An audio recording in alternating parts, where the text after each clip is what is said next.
我捡回一条半死的青蟒。他对我说了3句话：你救了我，就要对我负责。我允许你爱上我，但你不准碰我。那只赤狐要是敢靠近你，我就弄死他。真君给的那只赤狐，他会陪我采药，还会和我说晚安。直到有天半夜我醒来，我看见他正在舔我的脖子。我问他在干什么，他说他在帮我守夜。第二天青蟒就打上了门来，问我脖子上的牙印哪来的。我说是蚊子咬的。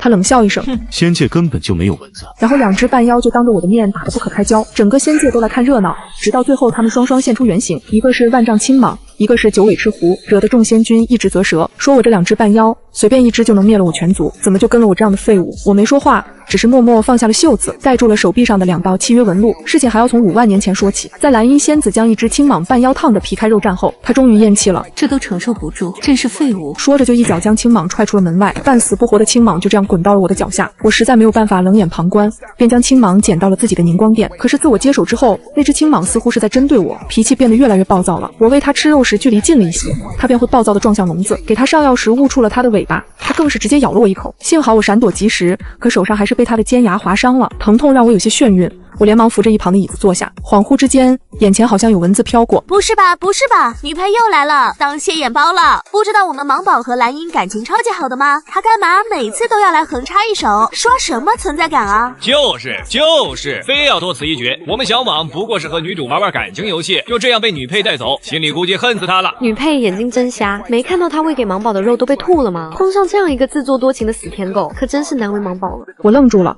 转头看向关着青蟒的笼子底下，确实有很多被吐出来的肉块。我突然觉得那些文字说的很有道理。当天晚上，我拿着肉和药箱走进了另一个偏殿，里面住着真君丢给的我一只赤狐半妖，它的名字叫玄竹，是一只性格很好的半妖。见了我会和我打招呼，接了我肉会和我道谢。我给它的伤口上药，它也不会攻击我，反而会用火红的眸子一脸歉意地看着我。临走前，他还和我挥手告别，对我说晚安。他脸上的笑意真诚，身后的尾巴也在热情摇摆。我的心情瞬间变得大好，提着药箱，嘴中哼着小曲，准备回自己寝殿睡觉。喂，身后传来听寒的声音，带着一如既往的冷漠与狂傲。他绕到我面前，青涩的眼瞳中泛着冷光。你是不是忘了我也受伤了？我并不想和他多说什么，只转身往自己的偏殿走去。他有些恼怒，上前伸手拉住我。你眼睛瞎了吗？我身上也有伤，你为什么不来给我上药？他指着自己脖子上烫伤的伤口，拉着我的手十分用力，我衣服下的胳膊一定被他掐死了。我抬头冷漠地看着他，他还是不肯好好同我说话。我丝毫没有和他交流的欲望，只是放下自己手中的药箱，在他错愕的目光中进了大殿，又反手关上了殿门。不过几息，殿门被推开，飞进来的药箱落地，里面的药物散落一地。我叹了口气，走了出去。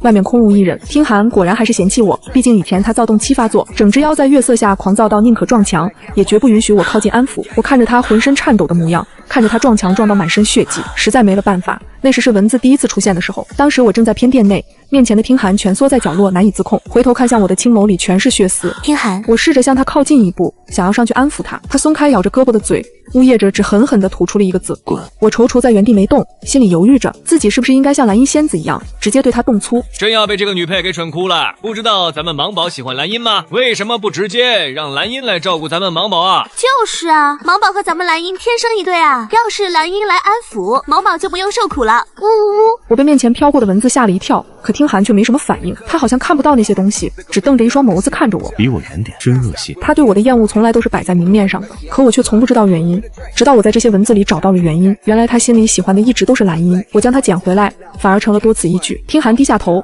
躁狂期的痛苦让他不断呜咽出声。我的天，这女配怎么还傻站着啊？真想一脚给她踹到蓝衣仙子的长青殿里。我不忍心看着听寒痛苦，只好去求助蓝衣仙子。蓝衣仙子不以为然，半妖这种生物都很抗揍，就算是尾巴断成8节也能恢复如新。好端端的，你心疼她干什么？蓝衣仙子不肯出手，我没了办法，只能去求助真君。真君更是一脸嫌弃，毛那么弱的东西留着也是无用，死了便死了，改天本真君再给你找只漂亮白白的。我抬头望着天叹气，实在是没招了。今年是我穿到这个世界的第200年，这个世界以契约半妖为荣，半妖对主人越忠心，与主人之间的契约便越牢固，战斗力便越强。可他们驯养半妖的手段都异常残暴，而我实在是没有办法对着这些有生命还有自己思想的生物下手。听寒不让我靠近上药，我便只能带着攒了半年的各种法器去找隔壁会炼丹的玄皇子真君，换了一瓶上好的愈合丹。等我匆匆赶回明光殿时，大殿里的各种东西都快被他砸光了。他背对着我，咬着自己的手臂，浑身颤抖，喉咙里溢出痛苦的呜咽声。我连忙上前想将手中的丹药交给他，他却在察觉到我靠近之后，用力将我推开。半妖的力气天生就很大，我连人带药瓶撞到墙上，又反弹着摔倒在地，瓷瓶碎裂，瓶子里的那颗丹药咕噜噜滚了一圈。他愣了一下，随后用妖力幻化出的尾巴，用力将地上的丹药全都碾成了粉末。离我远点！他眼中的痛楚还未褪去，戾气已经率先肆意了出来。少拿那种东西来招惹我，恶心！我怔住了，因为我见过听寒在蓝衣仙子那里的样子，那时他被锁在笼中，身上被烫的没一块好肉，他却只是垂眸跪着任他发泄，不躲不闪。可我从未做过任何伤害他的事，为什么他要这样厌弃我？我虽也是仙子，可我并没有多少善心，就他也不过是因为他像我从前养过的小青蟒。可他如今满眼的厌恶，一股羞耻与落差猛地涌上我的心头，我没忍住，胸腔里涌上一股火气。可他如今满眼的厌恶，一股羞耻与落差猛地涌上我的心头，我没忍住，胸腔里涌上一股火气，抬手用仙术幻化成一根长长的鞭子，啪的一声招呼他在身上，衣衫破碎，伤口渗血。他闷哼一声，嘴角却勾起嘲讽的笑容，声音不屑：怎么，终于装不下去了？我踉跄着走出那间屋子，直奔蓝衣仙子的大殿。蓝衣仙子听完后直接气笑了：那老蚯蚓真是越来越不像话了。你放心，等我见了他，非给他剁成肉泥。他和我约定，等他出游回来后，一定第一时间去接他，然后好好揍他一顿。普天同庆，芒宝终于要回归到蓝衣身边了。我真要哭了，都怪女配，要不然芒宝也不用受这么多苦。算了，这次就不骂女配了，看在她愿意放过芒宝和蓝英的份上。那时出现的文字是我捡回听寒后最和谐的一次，从那之后文字便没有再出现。距离蓝衣仙子回来还剩下5天时间，我轻轻呼出一口气，仰头看了眼天上清冷的月色，回屋将破破烂烂的药箱捡了起来。在这之后，我依旧有意识地远离听寒，不管是日常出游还是下界摘药材，我都只带着玄竹。玄竹会用毛茸茸的尾巴拖着我，又或是完全化成兽形，让我坐在它的背上。到了吃饭时，我会让仙娥将肉食全都送到玄竹的小桌上。听寒坐在旁边，掀翻整张小桌子后就拂袖而去。我依旧没理他，只是含笑看着玄竹吃饭，心里对玄竹甚是满意。玄竹从不粗暴对我，而且远离听寒之后，我心情好了很多，身上也不会无缘无故多了许多伤，更不会让我不断自我怀疑，以真心换真心这种行为用在他们所有人都嗤之以鼻的半妖身上，是不是真的行不通？想到这里时，我正收拾东西准备去下界采药，忽然感觉背后凉飕飕的，我回头望去，听寒正用一双青色树瞳紧盯着我，他面无表情，语气依旧不善。怎么，想让我驮你去下界？我没应声，只默默地看向另一边温柔浅笑的玄竹。听寒的脸色肉眼可见地沉了下去，玄竹用柔软的尾巴将我卷进了他的怀里，他眼眸弯弯，欢喜中还带着几分狡黠。这样去下界更稳妥些。他温声解释的话语声刚落下，身后便传来巨响，听寒幻化出来的妖尾将药筐扫落在地，仙灵药草洒落一地。他死死盯着我抓着玄竹胳膊的手，阴恻恻地笑了一下。死赤狐，你演戏也该有个限度，不知道的还以为你真的喜欢上了这个废物呢。别怪我没提醒你，你要是和他结气，以后可就再也没有翻身的日子了。我不太记得自己有多久没听到废物这个词了，毕竟仙界个个都是狠人。林峰仙君3岁单杀金豹半妖，云瑶星君4岁就能把阎狼训得比大金毛还乖，蓝衣仙子手法残暴，却能让一众半妖心服口服的归顺。只有我是仙界里公认的废物，毕竟成仙3万年来，我从未向任何一只半妖扬起过手，就算是骂，都不曾真正骂过一句。玄竹和听寒毫无预兆地打了起来，巨大的声响将我吓了一跳。听寒舔了舔唇角渗出的血，眼中满是讥讽。死赤狐，你装什么温顺良善？你尾巴上的毛那么红，怕是沾的血比我尾巴上的还多。玄竹没有反驳，只是将我护在身后。他背上的伤口赫然映入眼帘，2道伤口深可见骨，血肉模糊，看得我心惊胆战。眼看听寒又要出手，我来不及多想，立刻幻化出长鞭，冲上去挡在玄竹身前。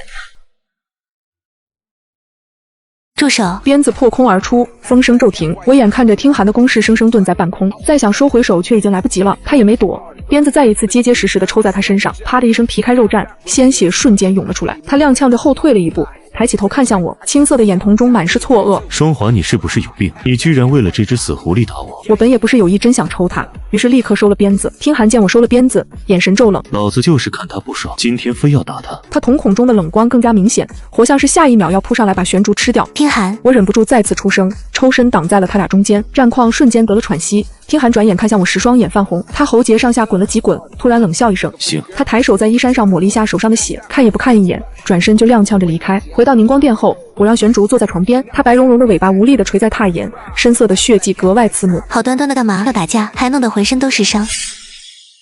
我一边给他擦药，一边还没忘记张嘴数落他。玄竹垂眸看着我，忽然轻轻笑了一声。你笑什么？没什么。他眼尾微微弯起，嗓音温温润润的，就是觉得双华仙子这个样子，像是在哄小孩子。可不就是小孩子吗？于是我脱口而出：你本来就是小孩子。不，我是小动物。他应得坦然，语气里带着笑。是双华仙子的小动物。这话听起来怪怪的，偏偏他说的一本正经。疼不疼？我没接他的话，改口问了一句：不疼。他歪着头想了想，又补了一句：比这更重的伤我曾经也受过。我手上的动作一顿，又想起了听韩说的那句：你尾巴上的毛那么红，怕是沾的血比我尾巴上的还多。其实我比他厉害。玄竹突然来了这么一句：你俩半斤八两。我这样想着，但没说出来。养半妖就像养宠物，养宠物就像养小孩，小孩都是需要鼓励的。于是我敷衍地点点头。厉害，你是天底下最厉害的半妖。他狭长的眼眸一下子就弯起来了。所以下次那条蟒说话再这么难听，我不介意动手杀了他。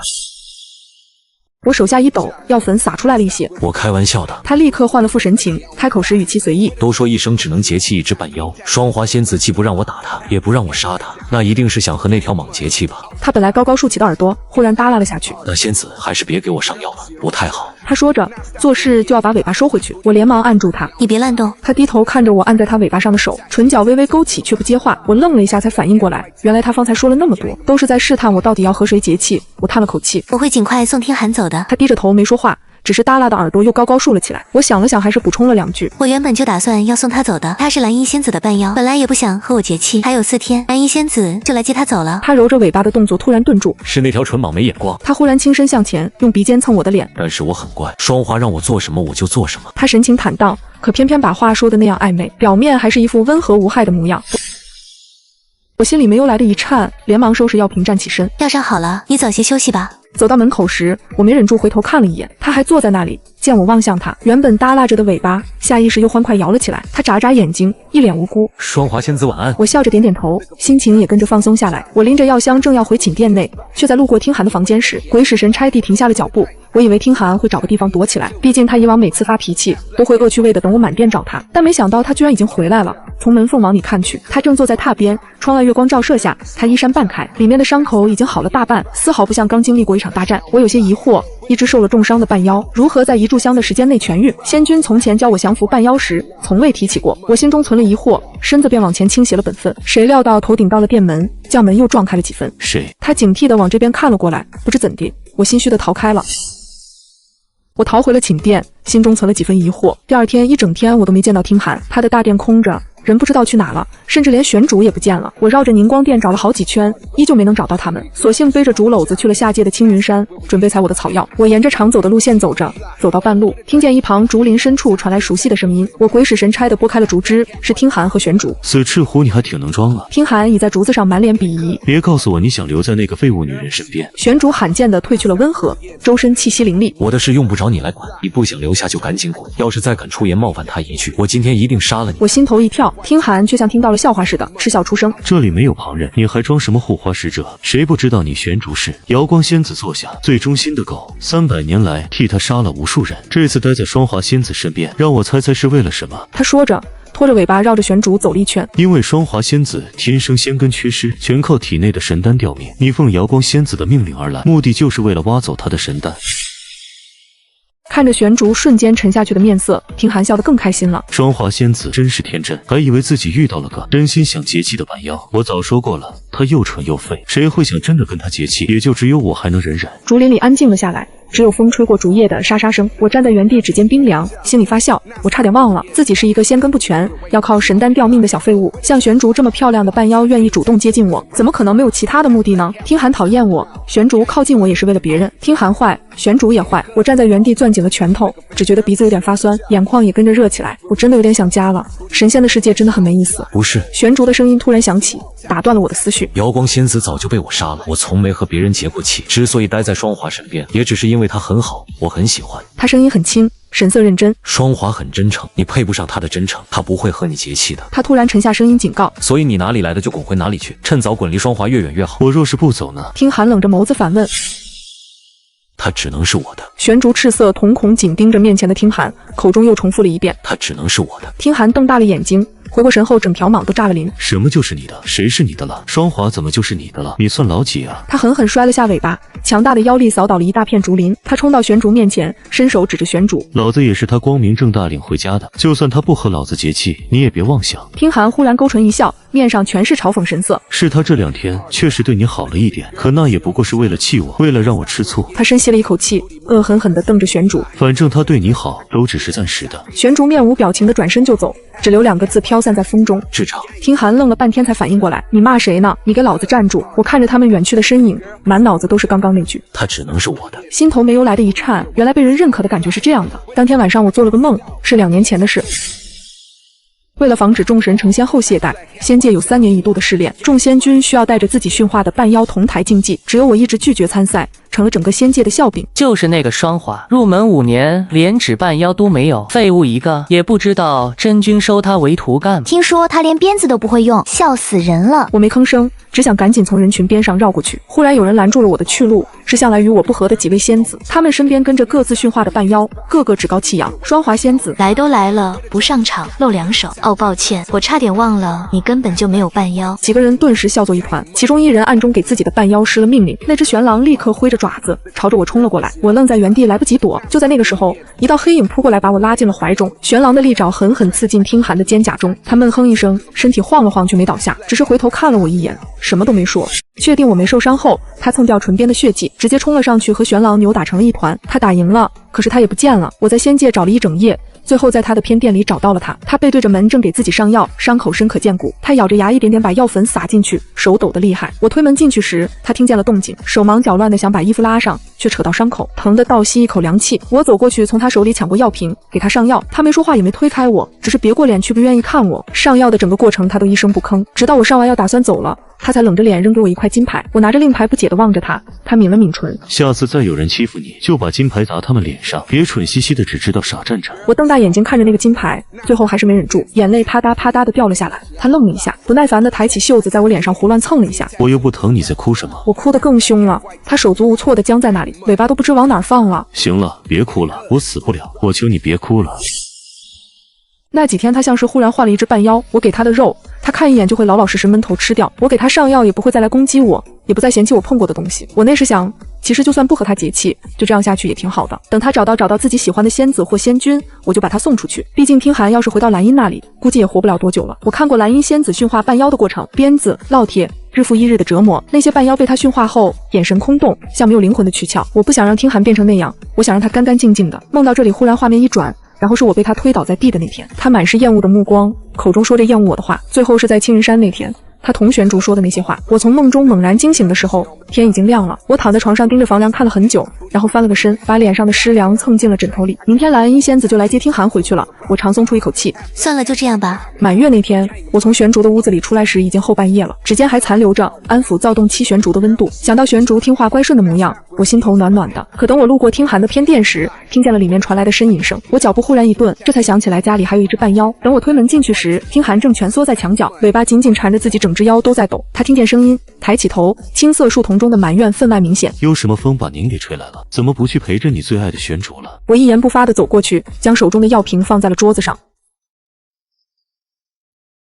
等我推门进去时，听寒正蜷缩在墙角，尾巴紧紧缠着自己，整只腰都在抖。他听见声音，抬起头，青色树丛中的埋怨分外明显。有什么风把您给吹来了？怎么不去陪着你最爱的玄竹了？我一言不发地走过去，将手中的药瓶放在了桌子上。这是隔壁玄皇子真人给的，说是能压一压体内的躁狂气息，虽然比不上仙界那瓶丹药，但是好过你自己硬扛。我没指望他会用我的东西，毕竟之前给他的东西多数都被他给砸了，又或者是丢了。我转身要走，刚迈出一步，手腕猛地被他攥住了。他咬牙切齿，双华，我还没反应过来，他的尾巴猛缠住了我的腰，将我整个人拖进了他怀里。他低头把脸埋进我肩窝。双华仙子，我也很疼的，我今天一直在等你，可你从头到尾都在陪他，我等了你好久好久，结果你就扔一瓶破药打发我，我才不要，我不要这瓶破药，我只要你。他一边说一边缠得更紧。我受伤你都不管我，他一受伤你就跑去给他上药，你偏心。他吸了吸鼻子，鼻音浓重。你还帮他打我，你用鞭子打我。我愣住了，等回过神，连忙抬手推他。天寒，你松开我！我不松开，你不想安抚我，那就不安抚。可你别推开我，留在这陪陪我就行了。我深吸一口气，凝聚了些灵力，用力推开了他。他猝不及防，后背猛地撞在墙上，他闷哼一声，疼得蜷缩了起来。天寒，他唇角溢出了血，也只是随意的擦了下，抬起头，用青色的眼睛一眨不眨的看着我，身后的尾巴尖轻微晃动着。明天蓝衣仙子就来接你，你不用再留在我站了。他僵住了，这下连尾巴尖也不晃了。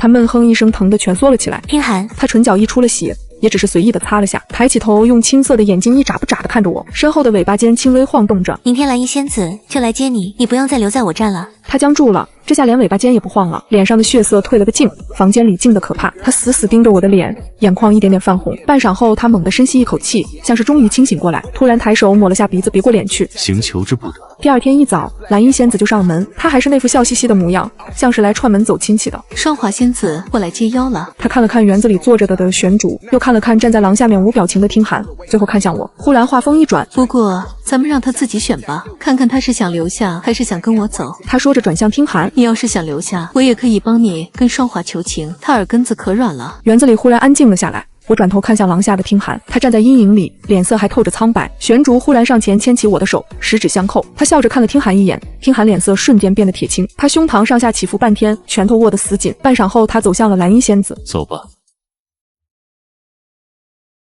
我转头看向廊下的听寒，他站在阴影里，脸色还透着苍白。玄竹忽然上前牵起我的手，十指相扣。他笑着看了听寒一眼，听寒脸色瞬间变得铁青，他胸膛上下起伏半天，拳头握得死紧。半晌后，他走向了蓝衣仙子。走吧。蓝衣仙子眉眼弯弯，冲我挥挥手。那双华仙子再见了。眼前忽然又飘过了那些字幕啊！咱们芒宝终于脱离苦海了，恭喜听寒重获自由。我就说嘛，咱们芒宝心里只有我们蓝音宝宝。+1+1，看女配那德性，真以为自己对小蟒多好呢，还一脸不舍的样子，真是无语。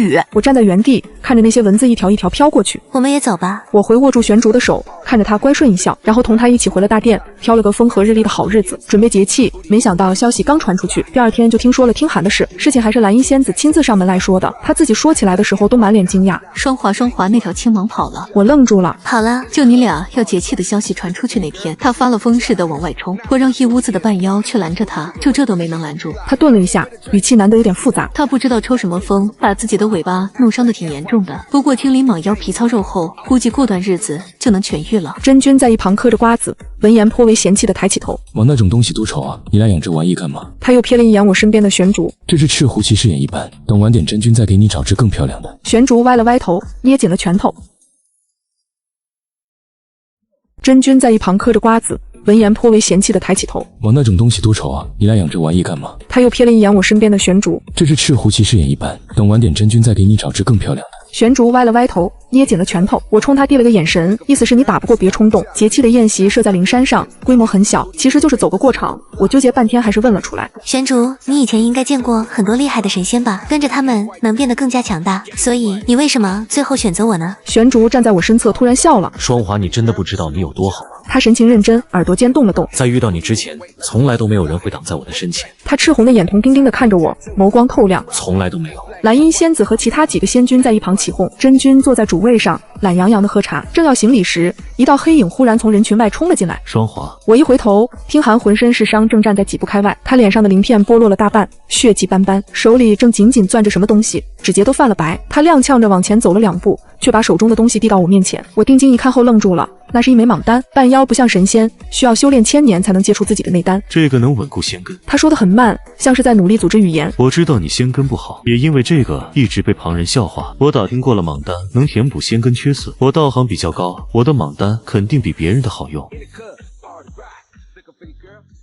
这个能稳固仙根。他说得很慢，像是在努力组织语言。我知道你仙根不好，也因为这个一直被旁人笑话。我打听过了，蟒丹能填补仙根缺损，我道行比较高，我的蟒丹肯定比别人的好用。他青涩的眼瞳直定定地看着我，神情是从未有过的认真。我皮糙肉厚，能打能扛，比赤狐那种东西强得多。他强撑着笑了一下，但笑得比哭还难看。所以你要不要再考虑一下，别跟那只死赤狐结气，好不好？周围安静了下来，他神色认真，脸上难得带了几分哀求。天寒，你听我说。他晃动的尾巴忽然间定住了，似乎有点紧张。节气的事我已经定了。他握着蟒丹的手无力地垂了下去。一个人只能节气1只半妖，你是知道的。他没说话，只是看着我吸了吸鼻子。双华，我疼。我心里像是被什么东西狠狠揪了一下，可我只是站在那里，目光冷冷。1只就够了，我不打算要第2只。他静默一瞬。双华，你真的很没眼光。他说着忽然往我这边靠了一步，突然施法把蟒丹划进了我的手心。这是老子给你的补偿，老子不喜欢欠别人的。之前那2年，你把本蟒照顾得还不错。他又小声且快速地补了一句：双华仙子，其实你不蠢，是我太蠢了。我话还没说完，他突然毫无预兆地狠撞向玄主，2个半妖反应极快地缠斗在一起，砰的一声，一瞬间尘土飞扬。天寒，我傻眼了，等回过神来就冲上去想要拦住他。我话还没说完，他突然毫无预兆地狠撞向玄主，2个半妖反应极快地缠斗在一起，砰的一声，一瞬间尘土飞扬。我傻眼了，等回过神来就冲上去想要拦住他，但他看也不看我，只是阴恻恻地盯着玄竹，招招都是不要命的打法。蓝衣仙子也上来拦，我们两个人愣是没拦住。真君笑眯眯地拉住我，别拦了，两个丑东西打在一起多有意思啊！打死了，本真君回头找两个更好看的给你补上。我和蓝音都有些无奈，最后还是玄竹先停的手。落地的那一瞬，我冲上去把他检查了一遍。听寒看到我的样子，凄了一声，扯了一下唇后，又故作轻松：“别紧张，受伤的又不是他。”他说着，把流血的手指往身后藏了藏。我想张嘴问问他，他却没给我说话的机会，转身就要走。听寒，我叫住他：“你以后的躁动期怎么办？”他脚步不顿，头也不回。老子这么帅又能打，想和我结气的人多的是。他说着，抬手狠狠抹了一下眼睛。我站在原地，看着他颤抖的肩膀，没吱声。和玄竹结完气后，我回到了像往常一样平淡的日子。从前那些在我眼前飘过的文字也没有出现过。我偶尔也会去听寒住过的偏店看看，那个时候玄竹就会上来用尾巴圈住我。你想他了？我摇头，没有。其实说不上想不想，只是有些担心他过得好不好。这话我没敢说出口，不然玄竹也会炸毛。这样的日子没能坚持1个月，宁光殿迎来了不速之客。听寒带着10几只半妖闯进宁光殿时，我正给玄竹梳毛。其实说不上想不想，只是有些担心他过得好不好。这话我没敢说出口，不然玄竹也会炸毛。这样的日子没能坚持1个月，宁光殿迎来了不速之客。听寒带着10几只半妖闯进宁光殿时，我正给玄竹梳毛，巨大的妖尾瞬间就把殿门拍了个粉碎，然后他堵在门口，居高临下看着我。双华，我来接你回家了。他身后的半妖个个都是狠角色，有浑身缠着煞气的玄雕，有眼睛冒着绿光的青狼，还有几只翘着毒针的毒蝎。他们把大殿围得严严实实。玄竹闪身上前，硕大的身形立刻把我挡得严严实实，身后尾巴竖得笔直，整只腰都进入了戒备的紧绷状态。死长虫，你想干什么？听寒没理他，只盯着我看，那双青色的眼瞳里烧着我看不懂的火。躲什么？我又不会伤害你。我忍不住往后退了一步。你来干什么？接你回去。他说的理所当然。你陪他这儿住了半个月，也得在我那儿陪我住半个月，这样才公平。我愣住了，这都是什么歪理？玄竹高竖的尾巴早已经蓄势待发。他的劫气半妖是我，你凭什么把他带走？听寒眼神一沉，凭什么？就凭老子比你先认识他。话音未落，他已经冲了过来，两只半妖瞬间缠斗在一起。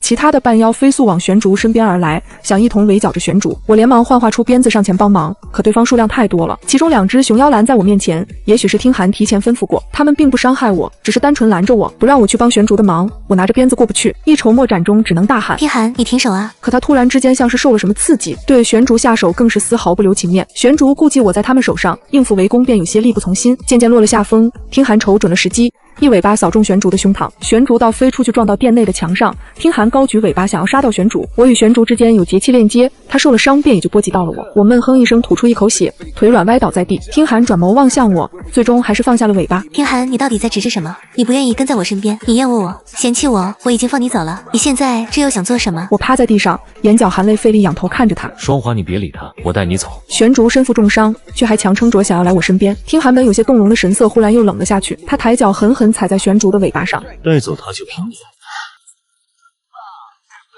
双华，你别理他，我带你走。玄竹身负重伤，却还强撑着想要来我身边。听寒本有些动容的神色忽然又冷了下去，他抬脚狠狠踩在玄竹的尾巴上，带走他就凭你。玄竹吃痛闷哼一声，听寒脸上涌现了疯狂之色。他脚下的力度越大，玄竹受的伤便也就越重。我捂着阵阵发痛的胸口，无奈地呼出一口气。好，我跟你走。玄竹顾不上自己被踩住的尾巴，只是一个劲儿地往我这边爬。不要跟他走。他赤色眼瞳中全是哀伤，似乎在为没能护着我而自责。玄竹，你留在这里，我跟他去一趟，不会有事的。我知晓他可能不会听我的，便疾言厉色的又补了一句：这是我给你的第一个命令，你必须遵从。他看着我，最终无奈的低下头去，口中闷闷的应了一声：是。听寒脸上并没有多少笑容，他走过来一把将我扛在肩头上，带着我离开了仙界，直奔下界的青云山。其他的半妖都四散离开了，没有跟着我们。听寒将我带到了他在青云山建造的洞府，里面简陋了点，可设施布局与宁光殿没什么两样，甚至还有一堆破破烂烂的旧物。那个缺了角的碗是我为他喝药用的，那块磨破了的布是他在青云山建造的洞府，里面简陋了点，可设施布局与宁光殿没什么两样，甚至还有一堆破破烂烂的旧物。那个缺了角的碗是我为他喝药用的，那块磨破了的布是我曾经给他包伤口用的，还有一根我用过的发带被他缠在床头。你说着这些干什么？以后你就住这儿。丁寒没回答，只是把我按坐在椅子上，然后蹲在我面前看着我，像一条乖顺的小狗。我不自在地撇过头，我不吃你的东西，也不喝你的水，你死了这条心吧。他愣住了，忽然又笑出了声。你叫，那我陪着你一起叫。他没有限制我的自由，可我知道如果我擅自离开，他还会像先前那样将我再绑回来。他给我主要疗伤，还学着给我做各种各样的饭。我天生灵根就不全，所以即使用了他的莽丹，也比不了其他天生健全的神仙。整整3个月，我没有吃喝他给我的任何东西，我瘦了1圈，脸色也白得像纸，每天就靠身上那点灵力吊着。听寒从最开始的气定神闲，到后面越来越焦躁。最开始他一见我就笑，到后来见了我就会皱眉。有一次我听见他在洞外砸东西，砸完又安静了。他回来时手上缠着绷带，却还是把一碗热汤放在我面前。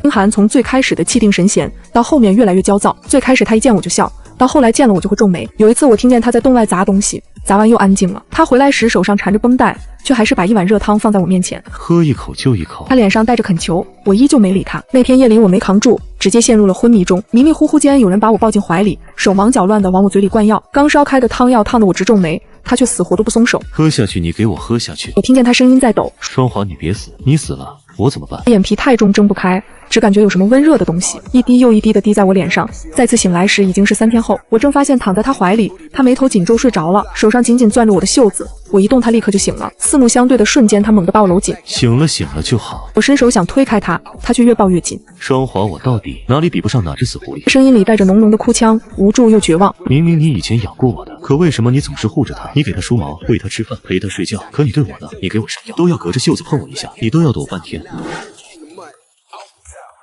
双华，我到底哪里比不上哪只死狐狸？声音里带着浓浓的哭腔，无助又绝望。明明你以前养过我的，可为什么你总是护着他？你给他梳毛，喂他吃饭，陪他睡觉，可你对我呢？你给我上药，都要隔着袖子碰我一下，你都要躲半天。我以前养过你。我愣住了。来到这个世界后，我从没下狠手驯服过其他半妖，又因为仙根不全，也没有半妖愿意主动跟着我。我养过的半妖除了他就只有玄主，他用尾巴圈住了我，脸上也出现了几分茫然。你真的一点都不记得了？我盯着他的脸，仔细搜寻脑海中的记忆。他拉着我的手，将头放在我的掌心里。香柳，我脱口而出一个名字，记忆猛地被拉回到我来这个世界之前。那时我在宠物店做兼职，宠物店里有一只小青蟒，整天都蔫哒哒的。老板问我要不要，我便将那只小青蟒带了回去，取了相柳这个名字。它瘦瘦小小的，整日蜷缩在玻璃缸的角落里。听寒脸上瞬间涌现出了狂喜，他猛地点点头，是我。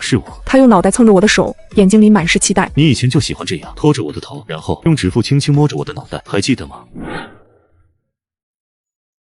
听寒脸上瞬间涌现出了狂喜，他猛地点点头，是我。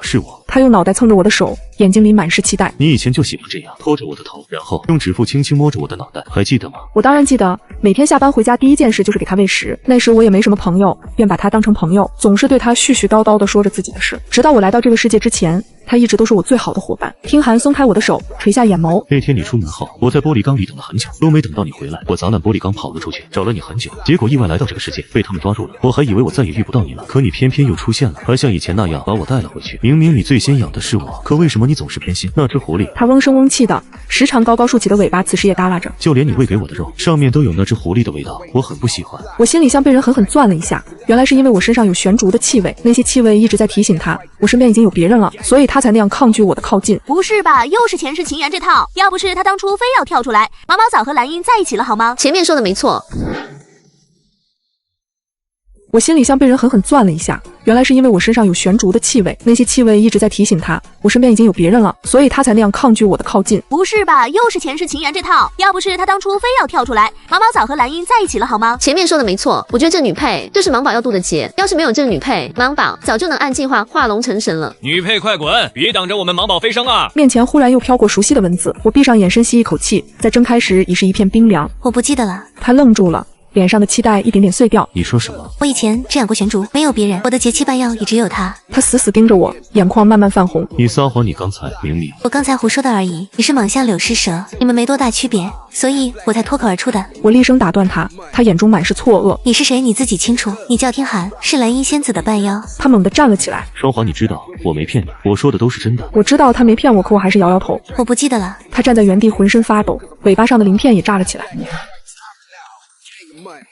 他猛地站了起来。双华，你知道我没骗你，我说的都是真的。我知道他没骗我，可我还是摇摇头。我不记得了。他站在原地，浑身发抖，尾巴上的鳞片也炸了起来。可他什么都没说，只是一脸哀伤地看着我，看了很久很久，久到我以为他会冲上来掐死我。可他转身走了，洞府里只剩下了我一个人。我抱着膝盖，眼眶中憋了许久的眼泪终于掉了下来。那些文字其实说的对，我只是养过他几天而已，可那些日子早就过去了，这个世界也不是原来的世界了。他现在是听寒，不是相柳，他有他的路要走。如果他真有机缘能化龙成神，那就让他去吧，我不能挡着他的路。我坐着哭了半晌，又怕听寒会来看见，只能立刻起身收拾东西回了宁光殿。我不在的日子里，玄竹的伤已经养了8分好。他蹲坐在宁光殿的大门口，见了我立刻缠上来，用毛茸茸的尾巴圈住我。双华，他将头埋在我的肩窝里，声音闷闷的。我还以为我再也见不到你了。我拍拍他的后背，我回来了，以后不会再离开了。那天过后，我再也没能见到听寒有关他的消息，还是后来从蓝衣仙子那听来的。他离开洞府之后，也没有回蓝衣仙子那里。蓝衣仙子说起这个还有点委屈。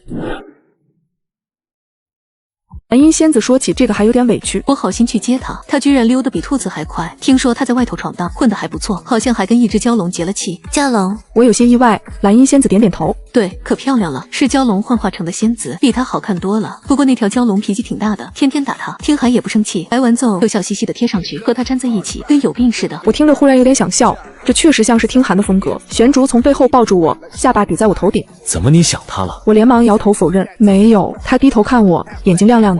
真的？真的。我转过身看着玄竹的眼睛，我只是突然觉得这个世界还不赖，其实也蛮有意思的。玄竹温温柔柔的笑了，那就好。他说着低头在我额头上蹭了蹭。我家双华只能想着我。好，只想着你。他接着又补了一句，反正双华是我的，只能是我的。我弹了一下他的耳朵，玄竹你够了。他抖了抖耳朵，笑出了声，身后毛茸茸的大尾巴又欢快地摇动了起来。此时天边的晚霞特别美，我想听寒应该也看见了吧。